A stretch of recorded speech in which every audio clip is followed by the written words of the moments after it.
ராகுல் காந்தி வந்து வேற என்ன பண்ணுவாரு, அவருக்கு அதான் தெரியும். அதனால இதெல்லாம் சும்மா ஒரு காமெடின்னு தான் நம்ம எடுத்துட்டு போகணும். இதெல்லாம் சீரியஸா எதுவுமே கிடையாது. நேராக போயிட்டு பிரதமர் மோடியை போய் கட்டி பிடிச்சிங்கன்னா அப்புறம் இந்த டெங் அப்படின்னு கண்ணடிக்கல. இதெல்லாம் பாராளுமன்றத்தில் பண்ற வேலையா இது? தமாஷ் பண்ணி நிற்கிறாங்க. அதனால இவங்களுக்கு வந்து அவங்கள குறை சொல்றதுக்கு எந்த யோகியதையும் கிடையாது. ஈயத்தை பார்த்து இழிச்சு தான் பித்தலன்னு வாங்க, அந்த மாதிரி தான் இருக்கு. காந்தி அவர்கள் வந்து காங்கிரஸை கழிச்சிடுன்னு சொன்னதுல தப்பே கிடையாது. ஆளுங்கட்சிக்கு அவர்கள் தகுதியானவர்கள் இல்லை, அதனால அவங்க எதிர்கட்சியில் இருக்காங்க பை டிஃபால்ட். ரொம்ப மகிழ்ச்சியா இருக்காங்களாமே எதிர்கட்சி இருந்தவங்க. ஆளுங்கட்சி தான் ரொம்ப சோகத்தில் இருக்காங்க, பெரும்பான்மை இல்லைன்னு. கோட்டிக்கார பையில என்னடா இது, பிளே ஆஃப்கே போக முடியலடா, நீ என்னடானா சிஎஸ்கே ஃபேன் சொல்லி சந்தோஷமாகிறேன், நாங்கள் கப்பு வாங்கணும்னு நினச்சிருந்தோம். கேட்போமா மாட்டோமா? அரவிந்த் கெஜ்ரிவால் கனவு மாதிரி இப்படின்லாம் நினச்சிருந்ததெல்லாம் சுக்கு நூறாக போயிடுச்சே. இது கூட தெரியாமல் ஒருத்தங்க சந்தோஷமாக இருக்காங்க அப்படின்னா சுத்தமாக ரியாலிட்டியோட டச் இல்லை அப்படின்னு நினைக்கிறேன். மு க ஸ்டாலின் முதலமைச்சர் சொல்லியிருக்காங்க, ஜாதிவாரி கணக்கெடுப்பு நாடு ஃபுல்லாக நடத்தலை அப்படின்னா பீகாரில் மாதிரி தனி இட ஒதுக்கீட்டை வந்து நாங்கள் வந்து கேன்சல் பண்ணிடுவோம், நீக்கிடுவோம் அப்படின்னு சொல்லியிருக்காரு. செய்யுங்களேங்க, ஏன் செய்ய மாட்டேங்கிறீங்க? பீகாரில் பண்ணல, கர்நாடகத்தில் பண்ணல, அவங்கெல்லாம் பண்ணும்போது நீங்கள் மட்டும் ஏன் பண்ண மாட்டேங்கிறீங்க? உரிமை இருக்கோ இல்லையோ செஞ்சு பாருங்க ஒரு தடவை. சேனல் 5 தமிழ் நேயர்களுக்கு வணக்கம். இந்த நேர்காணலில் நம்மோடு இணைந்திருப்பவர் த டெய்லி பஞ்ச் அருண் அவர்கள். வாருங்கள் அவரோடு பேசுவோம். சார் வணக்கம். சார் வணக்கம் அரவிந்த். சார், இப்போ மோடி அவர்கள் பதவி ஏற்கும் போது அரசியல் சாசனத்தை தூக்கி காட்டணும், அதனால தான் அரசியல் சாசனம் எனக்கு வெற்றி பெற்று விட்டது அப்படின்னு ராகுல் காந்தி பேசியிருக்காரு. அதாவது நான் என்ன பார்க்குறேன்னா, ரைட், அரசியல் சாசனம் வெற்றி பெற்று விட்டது. அது வந்து மோடி அவர்கள் பாஜக மெஜாரிட்டி குறைந்ததுனால இல்லை, காங்கிரஸ் ஆட்சிக்கு வர முடியல பாருங்க, அதனால அரசியல் சாசனம் வெற்றி விட்டது, நிலை நிற்கும் அப்படின்னு நான் நம்புறேன். ஏன்னு கேட்டீங்கன்னா, அண்ணல் அம்பேத்கர் அவர்கள் ஆக்கி கொடுத்த அரசியல் சாசனம், அதுல அதனுடைய முகப்புலேயே சேஞ்ச் பண்ணது இந்திரா காந்தி அம்மையார் அவர்கள். சோசியலிஸ்ட் செக்யூலர் அப்படின்ற வார்த்தைகள் அம்பேத்கர் அவர்களால் ஏற்றுக்கொள்ளப்பட்ட வார்த்தைகள் கிடையாது. அந்த முகப்பிலேயே திருத்தம் செய்தது காங்கிரஸ் ஆட்சி. இந்த அரசியல் சட்டத்தையே ஒதுக்கிவிட்டு எமர்ஜென்சியை கொண்டு வந்ததும் காங்கிரஸ் ஆட்சி. ரைட் டு லைஃப் அப்படின்றதே கிடையாது அப்படின்னு அராஜகம் நடத்தியதும் காங்கிரஸ் ஆட்சி. ஃபோர்ஸ்டு ஸ்டெரிலைசேஷன், கட்டாயமாக ஆம்பளைங்கள்லாம் கூட்டு போயிட்டு கூக்கா ஆபரேஷன், கருத்தடை ஆபரேஷன் செஞ்சு வச்சது சஞ்சய் காந்தி அவர்கள் தலைமையில இதே காங்கிரஸ் ஆட்சி. எமர்ஜென்சில வலுக்கட்டாயமாவா? ஆமா, கன்சென்டே கிடையாது. அதுலயும் வந்து பாதிக்கப்பட்டது குறிப்பிட்ட மைனாரிட்டி மதத்தை சார்ந்தவர்கள். நீங்க வரலாறு எடுத்து படிச்சு பாருங்க, தெரியும். எவ்வளவோ இடங்கள்ல அப்படியே கொத்தா அள்ளின்னு போயிட்டு கூக்கா ஆபரேஷன், இதுல வந்து கல்யாணமே ஆகாதவங்கள்லாம் வந்து ஆபரேஷன் பண்ணிட்டாங்க அப்படின்ற குற்றச்சாட்டுகளும் வந்தது. இவ்வளோ ஏங்க? நமது மாண்புமிகு முதலமைச்சர் மு க ஸ்டாலின் அவர்கள், அவர் வந்து ஆட்சிக்கு வந்த பிறகு, முதலமைச்சரான பிறகு ஒரு புகைப்பட கண்காட்சி வச்சாரு. அதுல வந்து அந்த எமர்ஜென்சி கால கொடுமைகள், மிசாவில் சிறை சென்றவர் மு க ஸ்டாலின் அவர்கள் மிசா கொடுமைகளை அனுபவித்தார்னு சொல்றாங்கல்ல. மிசானா என்னதுங்க? எமர்ஜென்சி காலகட்டத்தில் திமுகவினரெல்லாம் உள்ள கொண்டு போய் கொத்தா போட்டு குமுறி எடுத்தாங்க. மாறன் அவர்கள், முரசொலி மாறன் அவர்கள் என்னமா அவர் அடிச்சு நவுத்தினாங்க தெரியுமா? அதே மாதிரி அடி வாங்கி செத்து போனவங்கலாம் இருக்காங்க திமுகவில். இதுதான் எமர்ஜென்சி கொடுமைகள், இதுதான் ஜனநாயகத்துக்கு ஆபத்து, இதுதான் அரசியல் சட்டத்துக்கு ஆபத்து. அந்த ஆபத்து விலகி விட்டது. ஏன்னா காங்கிரஸ் ஆட்சிக்கு வரல, மறுபடியும் பாஜகவே ஆட்சிக்கு வந்து விட்டது. அப்போ அந்த அரசியல் சட்டத்துக்கு பிரச்சனை இல்லை அப்படின்றதான் வந்து அண்ணன் ராகுல் காந்தி அவர்கள் சூசகமாக சொல்லியிருக்காரோ அப்படின்னு நினைக்கிறேன். இப்படின்னா இப்படியா இப்படியா இல்லை, அது இன்னும் அவர் 3 விரலை காமிச்சதா பாஜக ஐடி செல்லில் போட்டு ஏதோ விளக்கம் கொடுத்துருந்தாங்க. பட் அந்த 3 விரலுக்கு வந்து நான் வேற காரணம் பார்க்குறேன். என்ன அந்த ஃபோட்டோ எப்போ எடுத்தாங்க, எங்கே எடுத்தாங்கன்னு எனக்கு தெரியலங்க. பட் ஐடி செல்லில் போட்டுருந்தாங்க. மேபி இந்த 3 அப்படின்றது இப்படி இருக்கலாம். எங்கள் குடும்பத்தில் இருக்க 3 பேர், நாங்கள் கட்சியை மட்டும் இல்லை நாட்டையுமே நாசமாக்குவோம் அப்படின்றது கூட அர்த்தமாக இருக்கலாம் இல்லையா? உங்க பாருங்க, இந்த சோனியா காந்தி அவர்கள், அப்புறம் பிரியங்கா, ராகுல் காந்தி, இவங்க தான் கட்சியில் அதிகார மையம். இவங்களை தவிர யாருங்க அதிகாரமே கிடையாது. கர்கே அவர்களை நீங்க தலைவர்னு சொல்றீங்க, ஆனா ராகுல் காந்தி வந்து ரேபரேலியில போட்டி போடுவாரா மாட்டாரா அப்படின்றத கட்சி தலைவர் சொல்ல மாட்டாரு. அது ராகுல் காந்தி தான் முடிவு எடுப்பார். அப்புறம் எதுக்கு நீங்க கட்சி தலைவர்னு இருக்கீங்க? கேட்கணுமா வேணாமா? அப்ப இந்த 3 பேர் தான் பதவின்றதெல்லாம் அவங்களுக்கு பிரச்சனையே கிடையாது. அவங்க பதவியில் இருந்தாலும் இல்லாட்டாலும் அவர்களிடம் தான் அந்த பவர் இருக்குது. கட்சியை நாசம் பண்ணது போதாதுன்னு இப்போ நாட்டையும் நாசம் பண்ணுவதற்காக முழு மூச்சில் இறங்கியிருக்கார் ராகுல் காந்தி அவர்கள் அப்படின்றத சூசகமாக சொல்கிறதா நான் பார்க்குறேன். அரவிந்த், 3 விரல்ல யாரு ராகுல் காந்தி, யாரு சோனியா காந்தி, யாரு பிரியங்கா காந்தி, அது யார் எதுவாக இருந்தாலும் நாசம் நாசம் தான், அவ்வளோதான். மாறி மாறி வரலாம். அதை எரியிற கொள்ளியில் எந்த கொள்ளி நல்ல கொள்ளின்னு கிராமத்தில் கேட்பாங்க தெரியுமா? ஆமா, அந்த மாதிரி. இல்லை அப்போ நீங்கள் சொன்னீங்க அரசியல் சாசனம் வந்து தப்பிச்சுக்கிட்டு காங்கிரஸ் வராததுனால இவ்வளோ பெரிய இதை பல இதை எக்ஸாம்பிள் சொன்னீங்க. அதெல்லாம் வந்து நேருவின் குடும்பம், நேருவின் வாரிசுகள் பண்ணலாம். இவர் எப்படி பண்ணலாம்? மோடி அவர்கள் எதுவும் பண்ணக்கூடாதுல்ல, அதனால தான் தூக்கி காமிச்சிருப்பாங்களோ என்னவோ. சரி, அரசியல் சட்டத்தை திருத்தி இருக்கின்றார்கள். மோடி அவர்கள் எத்தனை தடவை திருத்திருக்காரு, இந்திரா காந்தி அம்மையார் எத்தனை தடவை திருத்திருக்காங்க, நேரு அவர்கள் எத்தனை கணக்கெடுத்து பாருங்க. சரி, அடுத்தது ஆர்டிகல் 356 இதை பயன்படுத்தி மாநில அரசுகள் டிஸ்மிஸ் செய்யப்பட்டுள்ளன. பாஜக எத்தனை பேரை டிஸ்மிஸ் பண்ணிக்கிறாங்க, காங்கிரஸ் எத்தனை பேரை டிஸ்மிஸ் பண்ணிக்கிறாங்க? எனக்கு ஒரு கணக்கு சொல்லுங்க. இதே தமிழகத்தையே எடுத்துக்கங்க. ஆக்சுவலாக வாஜ்பாய் அவர்கள் இருக்கும்போது அவர் ஆட்சி கவிழ்ந்ததுக்கு காரணமே என்ன? ஜெயலலிதா அவர்கள் போய் என்ன பண்ணாங்க, திமுக அரசை டிஸ்மிஸ் பண்ணணும்னாங்க. அவர் முடியாதுன்னாரு. அவங்க ஆட்சி அவருக்கு இந்த அம்மா கவுத்துக்கிட்டாங்க. ஸோ அவங்க கொள்கையில் உறுதியாக தான் இருக்காங்க. ஆனால் இங்கே திமுக பார்த்தீங்கன்னா 77 ஆட்சி கலைக்கப்படுகின்றது. 76 வந்து ஜனவரி மாதம் திமுக ஆட்சி கலைக்கப்படுகின்றது. யார் கலைச்சாங்க? காங்கிரஸ். அதுக்கப்புறம் 80 எம்ஜிஆர் ஆட்சி கலைக்கப்படுகின்றது. யார் கலைச்சாங்க? காங்கிரஸ். அதுக்கப்புறமா 91 திமுக அரசு கலைக்கப்படுகின்றது. 89 பதவி வராங்க, 91 அந்த காலகட்டத்தில் பதவி நீக்கம் செய்யப்படுகின்றார்கள். அதை பண்ணது யாரு? காங்கிரஸ்.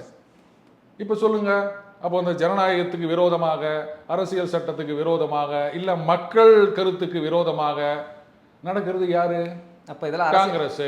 ஆனா மோடி எத்தனை தடவை எத்தனை ஆட்சியை கலைச்சார்? எனக்கு நீங்க ஒரு பதில் சொல்லுங்க பார்க்கலாம். மோடி வந்து பாருங்க எதிர்கட்சி ஆட்சியை கலைத்து விட்டார் அப்படின்னு சொல்லுங்க. நிதிஷ்குமார் அவர்கள் டிஸ்மிஸ் செய்யப்படுகின்றார். பிரசிடென்ட் ரஷ்யாவில் இருக்கார். இங்கேருந்து ஃபேக்ஸ் அனுப்பிச்சு அங்க அப்ரூவல் வாங்கி டிஸ்மிஸ் பண்றாங்க. இதெல்லாம் பண்றது யாரு? என்டிஆர். அவரை உச்சத்தில் கொண்டு போய் வச்சதே காங்கிரஸ் தான். பாஸ்கர் ராவ்னு ஒருத்தரை வச்சு இது மாதிரி எம்எல்ஏக்கள்லாம் அந்த பக்கம் போயிட்டாங்கன்னு சொல்லிட்டு அவர் ஆட்சியை கழிச்சு இவரை சிஎம் ஆக்கி அவர் வந்து பஸ்ஸில் எம்எல்ஏக்கள்லாம் கூட்டு போயிட்டு அங்கே கவர்னர் முன்னாடி போயிட்டு அவர் இல்லை இதுதான் அதுதான் அப்படின்னு சொல்லி அப்புறம் கோர்ட் வரைக்கும் போய் நடந்ததுன்னு வச்சுக்காங்க. அப்போ இதெல்லாம் பண்ணது காங்கிரஸ். மோடி வந்து இது மாதிரி எதுவுமே பண்ணலை. நீங்கள் என்னன்னா மோடி பண்ணலாமா அது பண்ணலாமா அப்படின்னா என்னங்க இது என்ன கேள்வி கேட்குறீங்கன்னு ஒன்றும் புரியலையே. இல்லை, இது இத்தனை நடந்திருக்கும் போது இந்த அரசியல் சாசனம் அந்த புக்கு கையில் எடுத்துக்கிட்டு நாடாளுமன்றத்தில் ஊர்வலம் வந்திருக்காங்க இந்திய கூட்டணி சேர்ந்தவங்க எல்லாம். மன்னிக்கோ, உங்கள் இதை சொன்னால் புள்ளி கூட்டணி. அடையாங்க பாராளுமன்றத்தில் போயிட்டு பிரதம மந்திரியை கட்டி பிடிச்சின்னு கண்ணச்சவர் தானேங்க இவரு. ராகுல் காந்தி பண்ணல? ஆமா, நேராக போயிட்டு பிரதமர் மோடியை போயிட்டு கட்டி பிடிச்சிங்கன்னா அப்புறம் இந்த டெங் அப்படின்னு கண் அடிக்கல. இதெல்லாம் பாராளுமன்றத்தில் பண்ற வேலையா? இது தமாஷ் பண்ணி நிற்கிறாங்க. ராகுல் காந்தி வந்து வேற என்ன பண்ணுவாரு அவருக்கு என்னன்னு தெரியும். இதெல்லாம் சும்மா ஒரு காமெடின்னு தான் நம்ம எடுத்துட்டு போகணும். இதெல்லாம் சீரியஸா எதுவுமே கிடையாது. ஏன்னா இவங்க சொல்றதெல்லாம் இந்த ஜனநாயக விரோதம், அரசியல் சட்ட விரோதம், இதெல்லாம் பண்ணது புள்ளி கூட்டணி இருக்க காங்கிரஸ். அதனால இவங்களுக்கு வந்து அவங்கள குறை சொல்றதுக்கு எந்த யோகியதையும் கிடையாது. ஈயத்தை பார்த்து இழிச்சுதான் பித்தளைன்னு வாங்க, அந்த மாதிரி தான் இருக்குது. இதுல யாரு ஈயம் யாரு பித்தளை அது கவுண்டமணி அண்ணனை கேட்டாதான் தெரியும். பூசினா மாதிரி இருக்கணும், பூசாத மாதிரி இருக்கும். கடைசியில வந்து ஆன்சர் வந்து அந்த அரசியல் சாசன புத்தகம் வித்ததுதான் மிச்சமா, நல்ல விற்பனையாமே. ஜனங்களுக்கெல்லாம் வந்து எந்தெந்த ஷரத்துக்கள் என்ன மாதிரி இருக்கு அப்படின்னு தெரிஞ்சுக்கிறத விட எத்தனை தடவை இந்த அரசியல் சட்டம் மீறப்பட்டு இருக்கின்றது, எப்பெல்லாம் வந்து அரசியல் சட்டத்தை சஸ்பெண்ட் பண்ணியிருக்காங்க அப்படின்ற தெரிஞ்சுக்கிறது தான் முக்கியம். நான் அந்த மாதிரி ஒரு புக்கு போடலான்னு இருக்கேன். 100 ரூபா முன்பதிவு பண்ணீங்கன்னா 80 ரூபா. ஓகேவா? ஓ, அதில் ஆஃபர் வேற இருக்கு. பின்ன இல்லை, நேற்று நீங்கள் பார்த்துருப்பீங்க, ஒரு புகைப்படம் நல்லா வைரலாக போயிட்டு இருக்கு. எம்பி மஹிவா மைத்ரா போட்டிருந்தாங்க, வீராங்கனைகள் திரும்ப வந்துட்டோம், அந்த வாரியர்ஸ் ஆர் பேக் அப்படின்னு சொல்லி எக்தளத்தில் போட்டிருந்தாங்க. நம்ம கனிமொழி அவர்கள், ஜோதிமணி அவர்கள், தமிழச்சி தங்கபாண்டியன் எல்லாமே இருக்காங்க. எப்படி 2019 2024 மீண்டும் வந்துட்டாங்க, வீராங்கனைகள் வேற சொல்லியிருக்காங்க. அதாவது இந்த வாரியர்ஸ் ஆர் வீராங்கனைகள் பேக் அப்படின்னு சொன்னா அப்ப ஏற்கனவே அவர்கள் வீராங்கனைகளாக இருந்தவர்கள். ரைட்டா? இப்ப தலை தோனி இஸ் பேக் அப்படின்னா என்ன அர்த்தம்? ஏற்கனவே அவர் தலை தோனி ஒரு கேப் விட்டு மறுபடியும் வந்திருக்கார். ரைட்டா? அப்ப இந்த வீராங்கனைகள் 2014 இருந்து 19 இருந்து 24 இந்த காலகட்டத்தில் என்ன சாதனை செய்தார்கள்னு எனக்கு சொல்லுங்க. இப்போ நம்ம பக்கத்துலேருந்து போனதுனால நம்ம தமிழ்நாட்டு எம்பிக்களை பற்றி பேசுவோம். கவிதாயினி கனிமொழி அவர்கள் இளம் விதவைகள் அப்படின்னு ரொம்பவே ஆதங்கத்தோடு ஒரு பேட்டி கொடுத்துருந்தாங்க. அதுக்கு ஏதாவது செஞ்சாங்களா? எனக்கு ஒன்றும் தெரியலையே செஞ்ச மாதிரி. அப்போ வீராங்கனைகள்லாம் ஏதாவது சாதனை செஞ்சிருக்கணும். இப்போ பிடி உஷா வீராங்கனைன்னு சொல்கிறோம். ஏன்னா அவங்க வந்து ஓட்டப்பந்தயத்தில் மெடல் வாங்கி கொடுத்தாங்க, ரைட்டா? அப்போ அரசியலில் வீராங்கனைனா இவர்கள் என்ன சாதனை செய்தார்கள்? ஒன்று ஏதாவது ஒரு பெரிய விஷயத்தில் மக்களை முன்னெடுத்து செல்வதில், இல்லை மாநிலத்தை முன்னெடுத்து செல்வதில் ஒரு பெரிய அச்சீவ்மெண்ட் பண்ணியிருக்கணும். இல்லைன்னா துயர் துடைப்பதில் ஒரு கஷ்டப்பட்டு இருந்தாங்க, அதை நீக்குவதில் ஏதாவது ஒன்று பண்ணியிருக்கணும். அப்படி ஏதாவது பண்ணதா இந்த ஃபோட்டோவில் இருக்கவங்க அதில் யாராவது இந்த மாதிரி செஞ்சுருக்காங்க அப்படின்னு எனக்கு சொன்னீங்கன்னா நான் கொஞ்சம் தெரிஞ்சுப்பேன் அரவிந்த். அதை விட்டுட்டு சும்மா வீராங்கனைன்னா என்ன அர்த்தம்? முதல்ல பவர் ஸ்டார்னு ஒருத்தன் சொல்லி நிற்கிறாரு, அது என்ன பவர்னு எனக்கு தெரியல. அந்த மாதிரி தான் எனக்கு ஒரே குழப்பமா இருக்குது அரவிந்த். இல்லை, வீராங்கனைகள்லாம் விளையாட்டு வீராங்கனைகள் பார்த்துருக்கேன், அது மாதிரி விண்வெளி வீராங்கனைகள். இவங்க எந்த வீராங்கனைகள் பட்டியலில் வருவாங்கன்னு நினைக்கிறீங்க? ஏங்க அவங்க என்ன சாதனை பண்ணாங்கன்னே எனக்கு தெரியல. அதுக்கப்புறம் தானே நாங்கள் பட்டியல், எந்த பட்டியல் நான் சொல்றது? மக்கள்கிட்ட ஓட்டு வாங்கிட்டுக்குள்ள போயிருக்காங்கல்ல. ஓட்டு வாங்கினதே ஒரு பெரிய சாதனையா? சரி, அப்போ 3வது வரையும் ஆட்சிக்கு வந்திருக்காங்களா பாஜக, அது ஒரு பெரிய சாதனை தானே. அவங்க வீராங்கனைகள் பட்டியல் சேர்த்துக்க மாட்டோம்ல, அவங்களை இவங்கள தான் வீராங்கனை பட்டியல். சரி, வீரர்கள்னு சொல்லுங்க இல்லையா? 3வது வரையும் ஆட்சிக்கு வந்திருக்காங்க இல்லைங்க. நேருவுக்கு அப்புறம் இவர் தான் அந்த சாதனையை பண்ணியிருக்காரு. அது எவ்வளோ பெரிய ஒரு சாதனை, எத்தனை வருஷத்துக்கு அப்புறம் யோசிச்சு பாருங்க. அதாவது நேரு அவர்கள் காலகட்டத்திலேயே எதிர்கட்சிகள் வந்து கொஞ்சம் வலிமை பெற ஆரம்பித்து விட்டன. நல்லா யோசிச்சு பாருங்க. முதல் தேர்தல் நடக்குது ஆஃப்டர் 50s. காங்கிரஸ் தான் ஒரு கட்சி, அது கம்யூனிஸ்ட்னு அப்படியே அங்கே கொஞ்சம் அப்படி இப்படி இருக்காங்க. பெருசாக எந்த விதமான ஒரு கட்சியும் கிடையாது. ஜனங்களுக்கு தெரிஞ்சதெல்லாம் அந்த காங்கிரஸ் காங்கிரஸ் காங்கிரஸ் அப்படி தான். 50% ஓட்டு கூட வாங்கல தெரியுமா? அப்போ என்ன அர்த்தம்?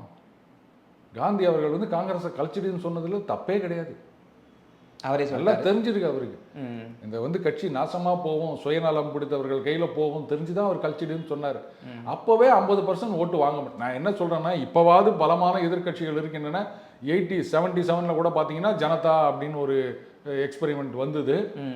அப்பெல்லாம் பர்சன்டேஜ் இறங்கினா கூட பரவாயில்ல. என்னங்க, கட்சிகளே பெருசா இல்லாத நேரத்தில் சுதந்திரம் வாங்கி கொஞ்ச நாள நடக்கிற முதல் தேர்தலையே 50% தாண்ட முடியலையா காங்கிரஸால? அப்போ அதுலேருந்து அவங்க லட்சணம் என்ன அப்படின்னு தெரிய வேணாமா? ஸோ என்ன சாதனைன்னு சொல்லுங்க. நான் சொல்லிட்டேன், இப்போ பாஜக 3வது முறையா ஆட்சிக்கு வந்து விட்டது. இவங்க என்ன பண்ணாங்க? அட்லீஸ்ட் தொகுதி மக்களுக்கு, மாநிலத்தை விடுங்க, தொகுதி மக்களுக்கு நான் என்ன பண்ணேன் அப்படின்னு சொல்லுங்க.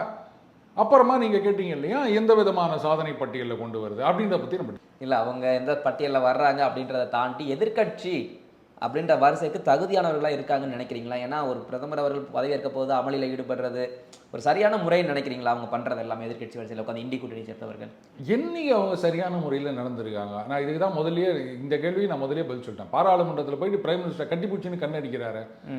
இதை யாராவது ஏற்றுப்பாங்களா? ஒன்றும் வேணாங்க. நீங்கள் ஒரு சாதாரண ஸ்கூல் எடுத்துக்கங்க. நீங்கள் ஒரு 10th ஸ்டூடெண்ட்டு, உங்கள் வாத்தியார் பாடம் நடத்தினே இருக்கிறார். வந்து ஏதோ ஒரு கொஸ்டின் கொடுத்துட்டு எல்லாம் வந்து எழுதுங்க அப்படின்றாரு. அப்போ நீங்கள் நேராக போயிட்டு வாத்தியாரை கட்டி பிடிச்சிங்கன்னு என்ன பக்கம் திரும்பி கண் அடிச்சிங்கன்னா சும்மா விடுவார் வாத்தியார்? சாதாரண கிளாஸ் ரூம்லேயே இதை பண்ண முடியாதுன்னும் போது இவர் அங்கே அதை போய் பண்ணிட்டு வந்துக்கிறாரு. அப்புறம் இதில் போயிட்டு நீங்கள் எதிர்கட்சிகளுக்கு தகுதியானவர்களா அப்படின்னு சொன்னால் கரெக்ட்.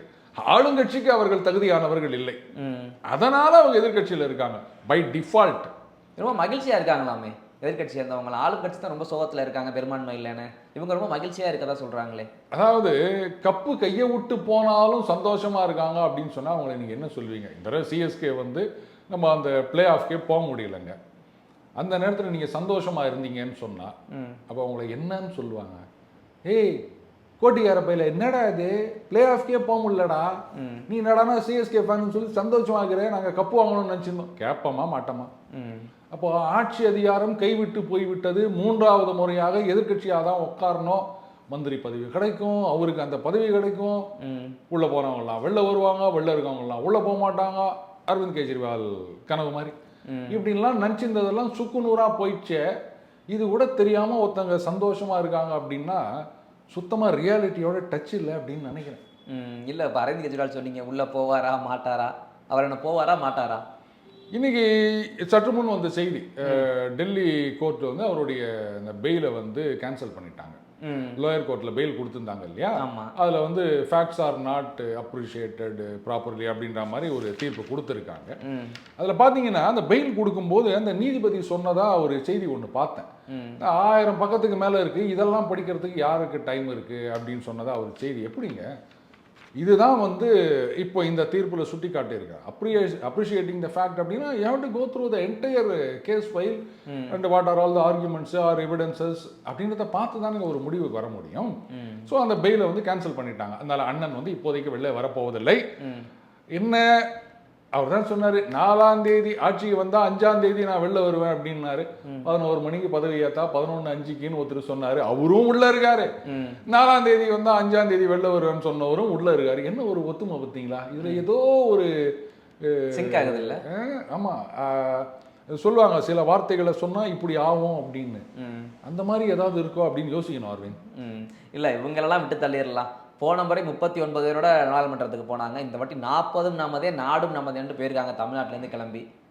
என்ன கட்டி இழுத்து கொண்டு வருவாங்க. 39 பேரோட போய் என்ன பண்ணாங்களோ அதையே தான் 40 பேரோ போய் பண்ண போறாங்க. அவ்வளவுதான். எனக்கு கேண்டீன் வருமானத்தை ஏற்ற போறாங்களா? அது எனக்கு தெரியாதுங்க. நீங்க சொல்றதை பார்த்தா அப்படித்தானே இருக்கு. இல்ல அவங்க என்ன பண்ணாங்கன்னு அவங்க சொல்லிட்டோம். 39 பேர் என்ன பண்ண. ஆனா பாவம் போன தடவை வந்து தர்மபுரியில ஒரு எம்பி ஒருத்தர் இருந்தாரு. பாவம் இந்த தடவை அவருக்கு சான்ஸ் கொடுக்கல. அவர் தாங்க டாக்டர் ஒருத்தர் தர்மபுரி. நிறைய பேசினாருங்க, கான்ட்ரவர்ஷியலாக கூட பேசினாருங்க. அவருக்கு ஏன்னு தெரியல சான்ஸ் கொடுக்கலன்னு நினைக்கிறீங்க? அது கட்சியில தான் கேட்கணும். ஒருவேளை அவர் ரொம்ப பேசினதான் நினச்சிட்டாங்களோ என்னன்னு தெரியல. ஒருவேளை அவர் பேசுறது மட்டுமே நிறைய ஊடகங்களில் வந்தது அப்படின்னு நினச்சிட்டாங்களோ தெரியல. அப்படி யோசிக்கணும். நிறைய காரணங்கள் கிடைக்கும். ஆனால் கட்சி தலைமை தான் அதுக்கான காரணம் சொல்லணும் இல்லையா?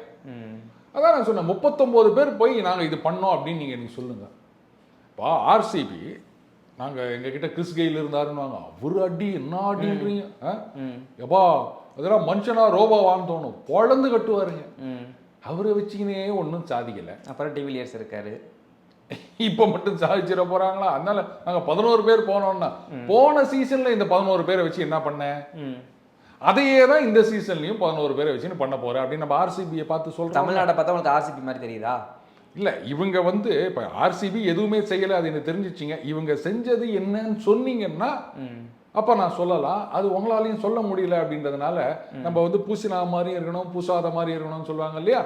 அந்த மாதிரி 39 பேர் என்ன செஞ்சாங்களோ அதைத்தான் 40 பேர் செய்ய போகிறாங்க அப்படின்னு சொல்லிட்டா பிரச்சனையே இல்லை பாருங்க. இல்லை, அப்படி எதுவுமே செய்யலை அப்படின்னு நம்ம பார்க்கும்போது என்ன உங்களோட பார்வையில் எப்படி இருக்குன்னு தெரியல. ஆனால் போன முறை ஏதோ ஒரு தவறு செஞ்சுருக்காங்க, இல்லை நல்லது செஞ்சுருக்காங்க அப்படின்ற அடிப்படையில் தானே மக்கள் மீண்டும் அவங்க அனுப்பி வச்சுருப்பாங்க நாடாளுமன்றத்துக்கு. அப்படியா?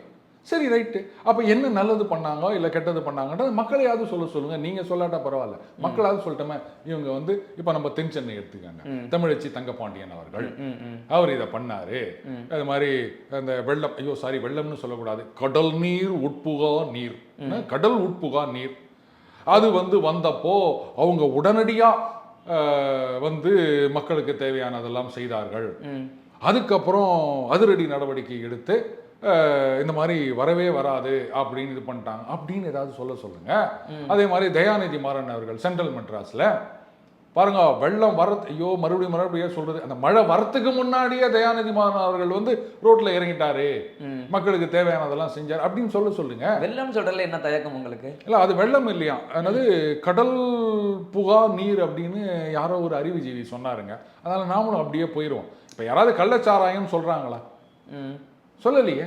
விஷ சாராயம் திருட்டுத்தனமா வித்தா அது திருட்டு சாராயம் தான் சொல்லுவாங்க, வேற என்ன சொல்லுவாங்க? அதே மாதிரி அதை வந்து யாரும் அந்த பலின்னு சொல்றது கிடையாது, சம்பவம், விபத்து கூட இல்லை. அப்புறம் கள்ளக்குறிச்சி விஷயம், கள்ளக்குறிச்சி விவகாரம், கள்ளக்குறிச்சி சம்பவம், வரலாறு கூட சொல்லலாமா? அது அடுத்த வருஷம் சொல்லுவாங்க. ஒரு வருடம். இப்ப நம்ம மறக்கான வரலாறுன்னு சொல்றோம் இல்லையா? அதே மாதிரி அடுத்த வருஷம் ஏதாவது நடக்கும்போது கள்ளக்குறிச்சி வரலாறுல இருந்து பாடம் படிக்கவில்லையா அப்படின்னு கூட்டணி கட்சிகள் அப்பவும் இதே மாதிரி கேட்டுட்டு போயிடுவாங்க. சமூக அறிவியல் படத்துல வரலாம். இதெல்லாம் போய் சமூக அறிவியல்ல கொண்டு வர முடியும்? வரலாறுல வராதான்னு கேட்கிறேன். அது வரலாறுன்னு சொன்னா நீங்க அறிவியல் ஏன் போறீங்க? அது சமூக அறிவியல்னு சொல்லிட்டீங்க, அதுல இதெல்லாம் வரக்கூடாது. அந்த அறிவு இருந்ததுன்னா நாம ஏங்க அது பின்னாடி போறோம்? அது இல்லாததுனால தானே அது பின்னாடி போய் சேர்த்து நிற்கிறோம். இல்லை, நீங்கள் குறிப்பாக இப்போ கள்ளச்சாராயம் விஷயத்தை பேசுனீங்க.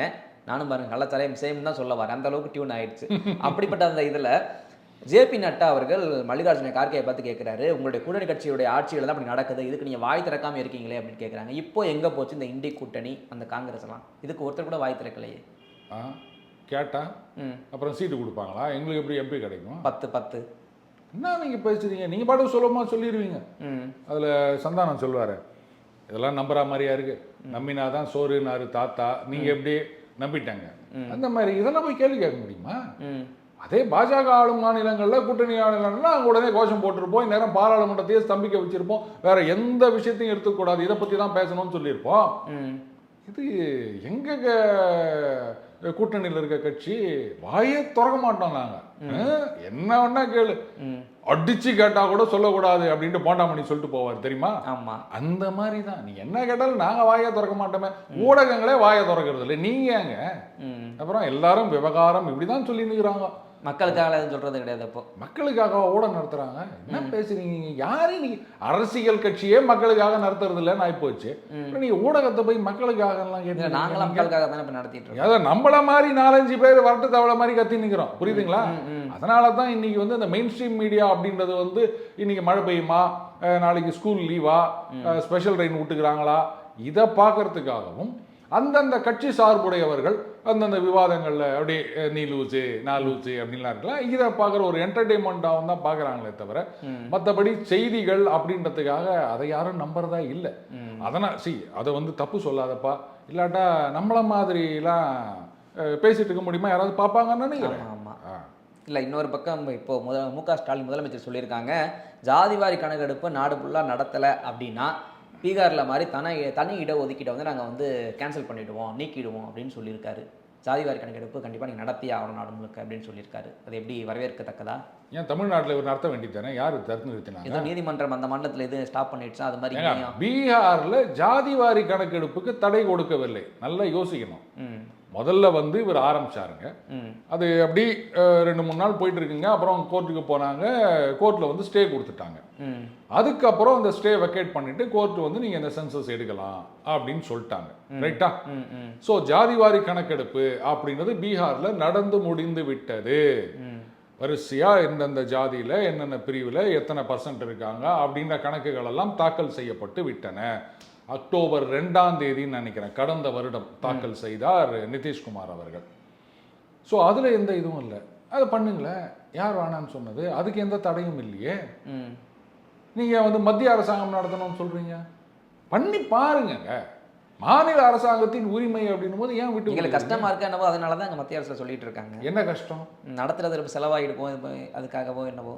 என்னங்க நீங்கள் ஏற்கனவே கஜானா காலியாக இருக்குது. அதாவது இந்த என்னது ஃபார்முலா கார் ரேஸா, அதுக்கு ட்ராக் போட்டதில் வந்து கூடுதலாக செலவாகி இருக்கின்றது. அந்த 8 கோடி ரூபா வந்து மாநில அரசாங்கம் கொடுக்கணும்னு கார்பரேஷனில் தீர்மானம் போட்டுக்கிறாங்க. அதுக்கெல்லாம் செலவு பண்ணும்போது அதுக்கு பண்ணுவோம், இதுக்கு எப்படி பண்ண முடியும்? அப்போ மக்களுக்காக இல்லை, நீங்கள் ஃபார்முலா காருக்காக தான் இருக்கீங்க.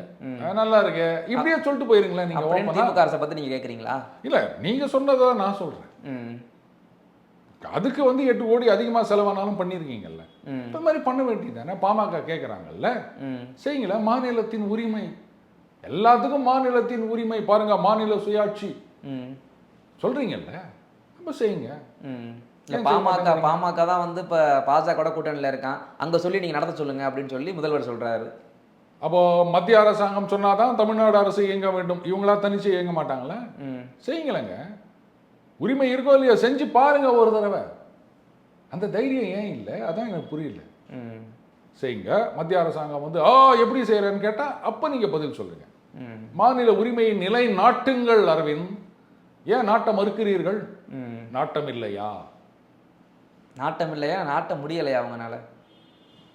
ஏன் பயப்படுறீங்க? அடிமை அரசாங்கம்னு அதிமுக பத்தி சொன்னீங்கல்ல, எல்லாம் பாஜக கிட்ட தான் செய்யறாங்க அப்படின்னு சொல்லியிருந்தீங்கல்ல, தாராளமா செய்யுங்களா. பாமக தான் சொல்றாங்கல்ல, கிளீனா பேசியிருக்காங்க. இது வந்து மாநில அதிகார வரம்புக்குள் உள்ளது. அந்த உள் ஒதுக்கீடா இருக்கட்டும், எதுவா இருந்தாலும் மாநில உரிமைகளுக்குள்ள இருக்கு, நீங்க பண்ணுங்கன்றாங்க. ஏன் செய்ய மாட்டேங்கிறீங்க? பீகார்ல பண்ணல, கர்நாடகத்துல பண்ணல, அவங்க எல்லாம் பண்ணும்போது நீங்க மட்டும் ஏன் பண்ண மாட்டேங்கிறீங்க?